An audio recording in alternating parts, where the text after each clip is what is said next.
I'm going to call on Michelle Adeyinka. No doubt that COVID-19 has completely changed the way we all work, but I believe there's still more to create an enabling work environment for women in the workplace in a post-COVID-19 world.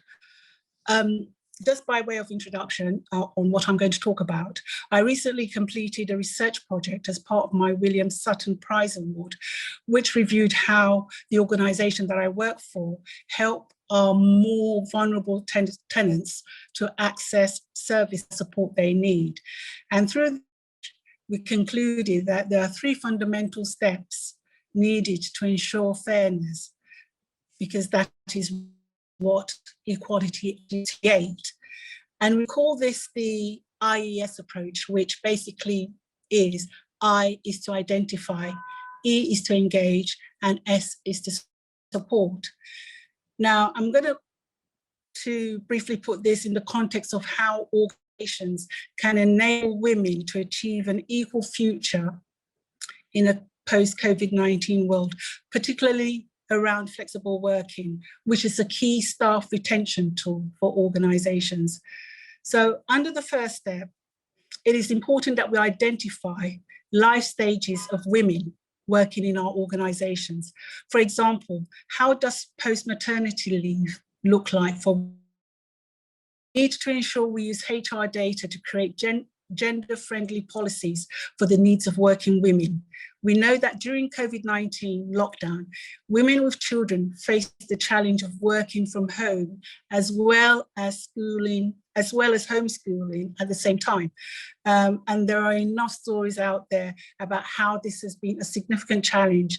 And I'm sure most parents are really happy with today being the first day of return back to school students in the UK.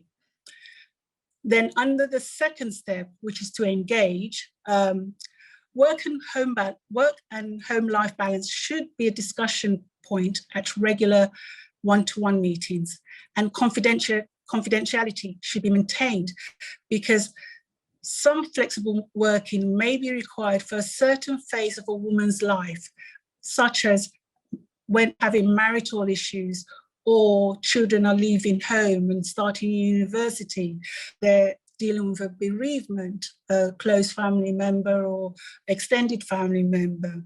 We tend to take responsibility for that, for taking action to deal with such things in our families. Life impacting situations may need to be discussed where needed, where flexible working may be needed, so that women should also know where improvements need to be made. Are there barriers in certain teams or professions? How do we monitor, assess, evaluate our outcomes?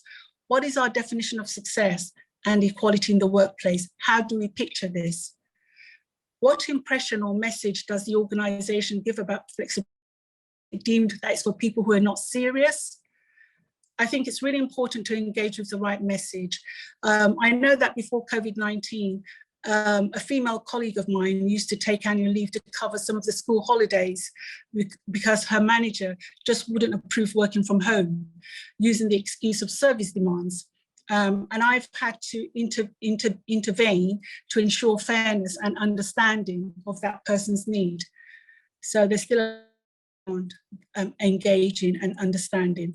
And under the third step, which is support, organizations actually need to actively encourage the take up of flexible working.